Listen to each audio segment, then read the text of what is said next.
बंधुकर दाम 5,000। गजपति जिला मोहना थाना गलापाचु गां निकट जंगल रे चलीथिला बेआईन बंधुक तैयारी कारखाना। मोहना पुलिस चढ़ाऊ करी 12टी बंधुक सह बंधुक निर्माण सामग्री जबत करिछि।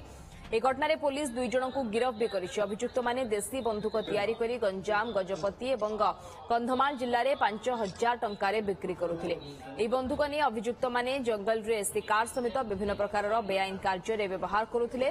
घटना रे आउ जो माने संपृक्त अछंती एवं बंधुक किनिछंती सेमानंकु गिरफ्त कराजिबो बोली कहिसंती गजपति एसपी।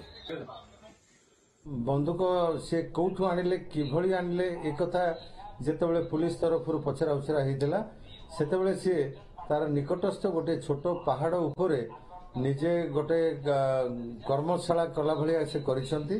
छोटिया कारखानाटे करी सेठी बंधुक तैयारी करुछंती एवं सेही ठारू तैयारी करी से बंधुकटी को से बिकिथिले बोली कहिले। 5,000 टंकारे ताको बिकिथिले बोली कहिले।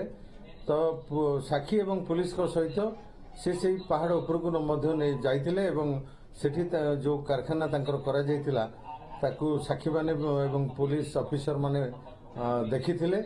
सेठारे जहा देखिबा को मिलिला जे गोटे छोटे मिनी कारखाना रहिछि।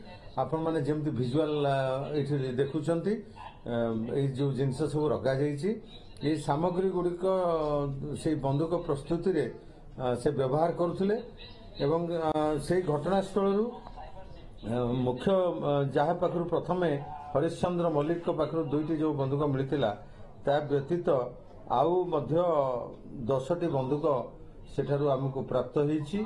जहाकू सेठी जबत तालिका प्रस्तुत करी साक्षी उपस्थिति रे सीजर लिस्ट तैयारी करा जायतिला।